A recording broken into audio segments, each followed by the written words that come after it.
big Texas howdy and hello. It's Friday, finally. And yes, I know you're not used to me coming in on a Friday, but here we are with a bonus episode. I recently had the opportunity to speak with two very important people regarding a case we've never covered before on Murder in the Black, the case of Relisha Rudd. Before I play those interviews, I want to give you a full synopsis of her story because ultimately, I want to drive you toward a mini documentary that digs deep into this mystery. But first, let's begin.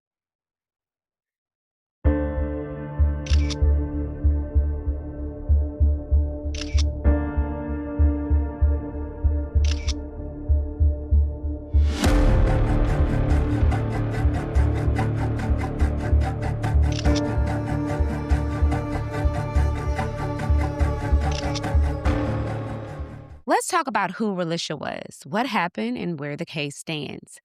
Relisha Rudd was born October 29th, 2005, in Washington, D.C. at the time of her disappearance in early 2014. She was 8 years old. Her family, her mother, Shamika Young, her father, Antonio Wheeler, who we'll talk to in a bit, and her younger brothers were living at then known D.C. General Family Shelter.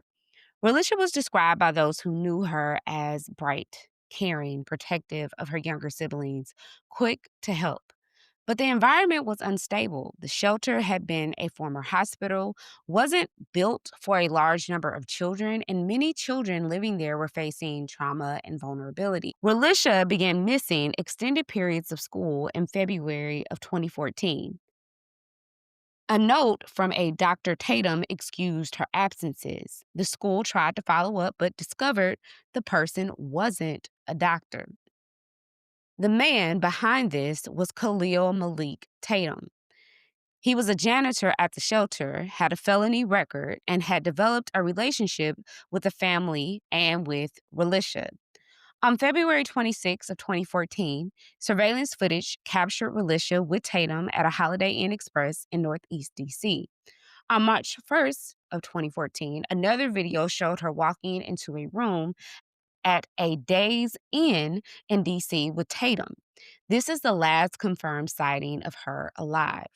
By March 19th of 2014, the MEPD officially launched a missing persons investigation. March 20th, Tatum's wife, Andrea Tatum, was found shot to death in a motel room in Prince George's County, Maryland. Authorities issued a warrant for Tatum for her murder and believed he was traveling with Relisha. Either by March 31st or April 1st, Tatum was found dead by apparent suicide in a shed near Kenilworth Park in Aquatic Gardens in Northeast DC. His death left many questions unanswered. Relisha's body was never found. Relisha remains missing. The case is still open. Legally and practically, she is presumed missing, and there's no confirmed resolution.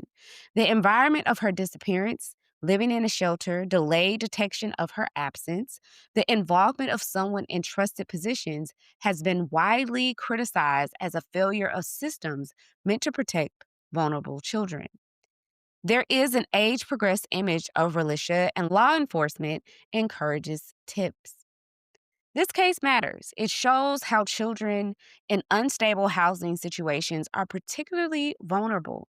It highlights how delays in recognizing someone is missing, especially a child in a high risk environment, can hamper rescue efforts. It raises questions about how media, public attention, and systems respond differently when a missing person is a young Black girl from a low income setting. Most importantly, it reminds us that behind each statistic is a lost child, a family left with unanswered questions, and friends in a community that continue waiting. Now, I want you to pause for a deep moment. Imagine being a parent, a step parent, or a sibling, but your child vanishes and you don't know if they're safe. What would you feel? What would you do? Stay with me as we shift now into the first of two interviews. First, you'll hear from Natalie Wilson, who is the co founder of the Black and Missing Foundation. She will talk about what the case reveals about missing children in undeserved communities and the systematic failures and what we all can do. Next, you'll hear from Antonio Wheeler, Relisha's stepfather, who will share his perspective, his memories, his challenges, and his hopes in the ongoing search to find Relisha. Let's jump into it.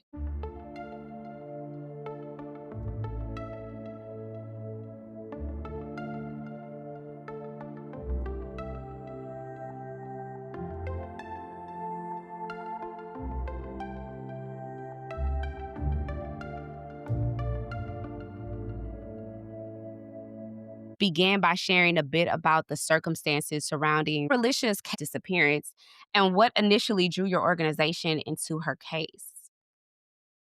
Well, let's start with Relisha Rudd. She was 8 years old when she vanished from a homeless shelter that she lived with her family in Washington, D.C. And she pretty much vanished unnoticed, right? And how does this 8-year-old go missing for 18 days before a missing persons report is filed? We were contacted by our former board member, Diane Grooms. It's alerted us of her case. She's like, hey, we have this little girl that's missing. We need visibility for this. We need you to help, in searching the park. It was Kenilworth Park at the time to distribute missing persons flyers, anything that you and your team can do to help find her. And we jumped right in because this is where we live, right? We live in the DC Maryland, Virginia area. So she is our missing baby, right? And missing daughter, and that we had to find. So that's how we got involved with the case because we were brought in by MPD to help bring visibility and to search for her with boots on the ground. Many people, as you know, engage with true crime as a form of entertainment.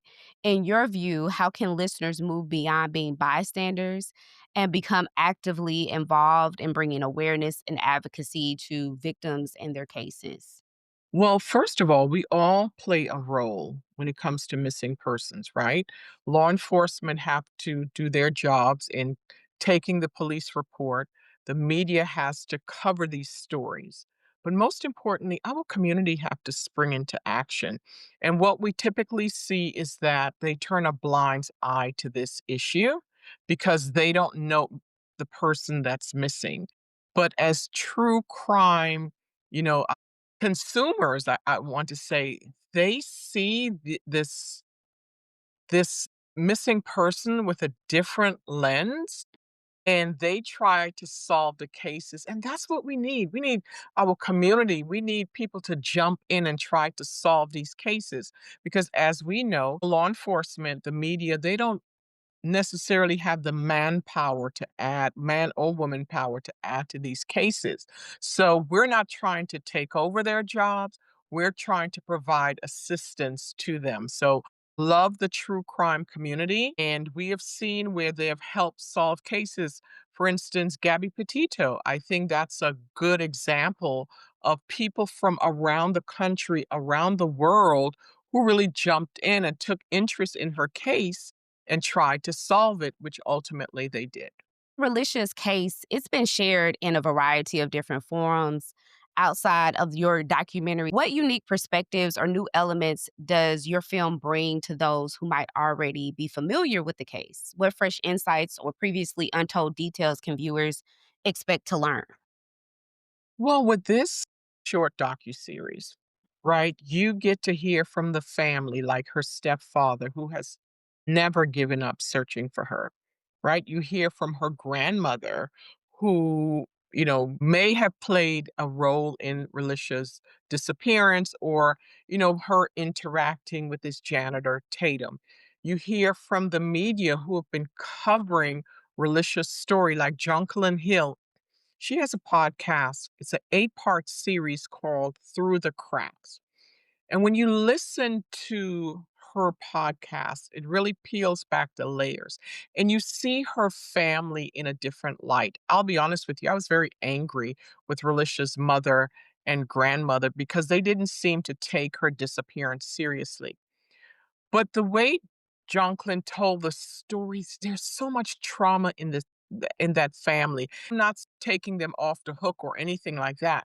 but you really understand the dynamics and the trauma as to what Relisha's grandmother went through, her mother, and now Relisha, even her stepfather. And you also hear from law enforcement that were intimately involved with this case, like Diane Grooms and, former police chief Peter Newsham. So it's a holistic, we can hear and understand the nuances in this case, where, she's a little black girl that's homeless, their family's poor, and they're typically, and I hate to say this, marginalized from a marginalized community, and they're typically overlooked. With this documentary in particular, have you come to a new understanding of what you think ultimately happened to Relisha?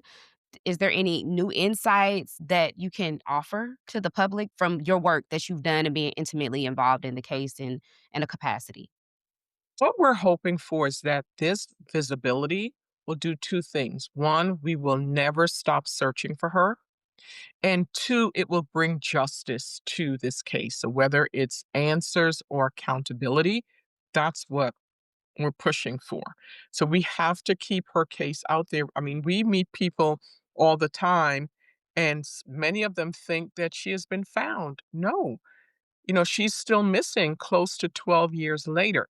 And we believe that someone knows something. So again, the purpose of this short docuseries is to keep the community engaged in this case. We cannot forget about Relisha and the many other stories like Relisha. We believe that she's not the only one that's missing, right? And we have to continue to search and keep these cases in the forefront. Thank you so much. And I want to ask you if you can present your platforms where people can learn more information about the work that you do at Black and Missing Foundation and how they can keep up with you as an organization. For more information about the Black and Missing Foundation, please go to bamfi.org. Again, that's bamfi.org. You can subscribe to any of our social media platforms. That's Blue Sky, X, Facebook, Instagram. And it's something simple like sharing flyers of people that are missing. We can no longer turn a blind eye to this issue, and it can seem overwhelming and consuming, right? So just start in your community or your hometown. See who's missing from there and share those flyers. You can subscribe to our YouTube channel, and that's where the Relisha Rudd docuseries is showing. Now, we want to create more stories like this. We have thousands of people in our database and families, they have one simple request from us all the time. Please help me get visibility. Please tell our missing loved ones story. And that's why we're creating these docu-series to keep these cases in the forefront. But we need our community to get involved. So again, you can sign up for our newsletter, you can get involved, volunteer.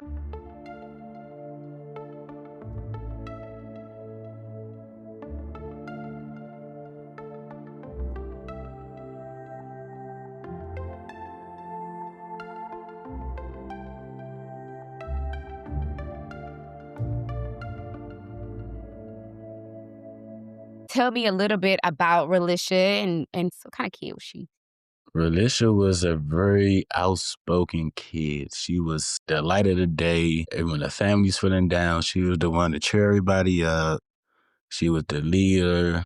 She was lovable. She loved protecting her brothers, playing with her brothers. Relisha's favorite color is purple. Her favorite character is Tinkerbell.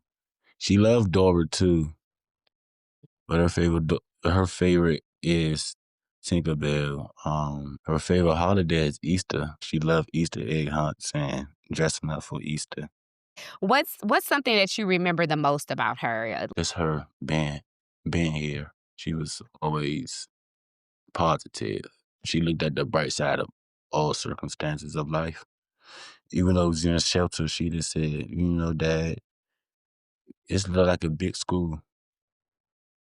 So I just kind of took that concept and got comfortable in the shelter because I was uncomfortable. Be like, "Dad, this like a big school, daddy." When you think about all the systems that were supposed to protect Relisha, schools, shelters, city agencies, where do you feel she was failed the most? It's equal between the school and law enforcement because I believe law enforcement wasn't listening. You know what I mean? I said this in previous interviews and Imma say it now. Relisha didn't go missing from DC General Shelter. That's not where her last whereabouts was at. I was told that her last whereabouts was at her aunt's house, you know what I'm saying? So that's what she was supposed to been at. But when it came out that she was with Tatum, it came to a shock to me because prior to her this being Relisha being missing, my mom, my granddad before he passed, we always talked to Shamika and was like, stop letting him around her. Like our granddad didn't never feel comfortable with it. My mom didn't either. I didn't either. And she told me to tell my family to worry about my two biological kids and to leave her and her kids alone, which was the other two. And they did. I did. They told me to stand down and mind my business. But that's where I messed up at. As supposed to be her dad, stepdad. I think I think that was my biggest regret because I did turn the cheek. I stopped asking questions. And then on top of that, I was working too, so I was in and out of town. If someone out there knows what happened to Relisha, but has stayed silent all of these years, what would you say to them today? How could you sleep at night knowing there's people looking for her, knowing now that her siblings is asking where she at? And I think that's why, you know, it's important that we keep her story out because it's not just me anymore. It's my kids. They asking for their sister. And I knew that was gonna happen once I eventually got them back out of foster care. Which in time, I just got my kids back home 2 years ago. I had to fight for my parental rights to get reinstated. I had to go through a lot because there was a lot of advocates in DC who wrote a petition to terminate my parental rights back in 2000,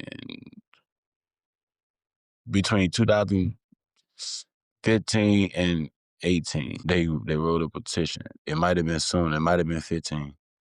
They wrote a petition to terminate my parental rights, Shamika, and to have all of us locked up. At the time, I brought that to my attorney, who was helping me trying to get my kids back. And she told me not to never mind it because the agency not gonna let the media or the public influence on their decision. Now, when we fast forward, they said I took too long to get the proper housing because I had somebody help me get the housing. I was second head of the household, but they was also head of the household. They held that against me and was shooting for adoption. They never succeeded. Like my kids not adopted. So y'all took my kids away from me because of their sister being missing. Y'all couldn't adopt my kids away from me, so y'all had them bounce around the system for 10 years. I'm so sorry. I'm glad you got your kids back. You fought for that. And I think there obviously was a bias against you for being temporarily in a shelter and by no fault of your own necessarily. I mean, not directly. You did not kidnap her. You had nothing to do with it. Somebody else did that. What do you want people to know about families living in shelters, especially when they're trying to raise and protect their children? That we're faced with predators and different circumstances that we live in. Because as you know, the shelter was next to a jail. Around the back, a lot of people don't mention this, but it was a meth clinic out back. So they would have dope fiends come down there and leave needles on the ground and all types of drug usage right there in the shelter. So we was faced with a lot of challenges living there. When something tragic happens, the family get judged for being in the shelter. And I feel like that's not fair. And I feel like because we're in the shelter, is that the system, again, judged me, judged my character, let the media and the and advocates inform their decision to terminate my parental rights. And as though, like you said, I ain't even do nothing. So did I deserve that? No. Did my kids to be bounced around in foster care for all these years? But for the world to put me through all this heartache, I got my kids back, and we still not living the way that we deserve to live. Because like I said, they took my kids' prime years away, meaning that I couldn't train my kids to play sports. I couldn't discipline them the way I wanted to. That's not fair to them. You know what I mean? And they are talented kids, but it hasn't been groomed though, because they've been going through so much. What do you want people to know about the documentary and what should they expect from it? They should expect raw emotional answers. Like nothing was prepped. It was my honest answer on the fly, my raw emotion, just me being me and not portraying a certain image for the world. No, I'm gonna come for what I got in my closet. Not a lot, but I just want people to take from this documentary that not all families stay together during a tragedy. Most families grow up apart, and we have to rebuild that bond. And is that fair to us? No, but not all families stay together. Antonio, thank you so much for sharing your story. It's incredible and you're resilient. I just applaud you for raising your kids and I know it's challenging, but you're going forward. That's amazing. Thank you. I want to say thank you to Antonio and Natalie for coming on to Murder in the Black and sharing their stories with us about Relisha. Hearing from a father grieving unanswered questions and an advocate fighting to make sure those questions are never ignored reminds us of one simple truth, yet painful. Relisha Rudd is still missing. She should be alive. She should have just planned her most recent birthday, October 29th. But instead, she's become a question mark, suspended in time, held up by a community that refuses to let her memory fade. I want to make sure that you're doing your part, that we are not the bystanders that are simply just indulging in true crime because we're bored or we're listening to Murder in the Black because it's Thursday. There is something that you can do. So, the first thing, if you know any information about Relisha Rudd's case, no matter how big or small, no matter if the information is old or new, I want to encourage you to reach out to the Metropolitan Police Department at 202-727-9099 or text 50411. You can also submit tips through the Black and Missing Foundation. Second, if you have time this weekend, go on YouTube and watch the mini docuseries. It's entitled The Vanishing of Relisha Rudd, a cold case reexamined. It tells her story, which is important for you to know, but it spotlights the patterns, the pain, and the purpose behind the case. And many cases just like hers, especially in communities of color where missing children are too often overlooked. Lastly, and here's the easy one, share her story, post it, talk about it, bring it up in rooms where decisions are made. Silence is truly the enemy of justice. So, start by simply going and watching the mini series. Then make sure you press and follow the Black and Missing Foundation and invite others to watch. Let's reignite conversations and amplify the voices fighting for Relisha. And honestly, so many others just like her. Relisha was loved. She is missed. She is still worth searching for. Thank you for tuning in to this bonus episode. Until next time, friends, this is Murder in the Black.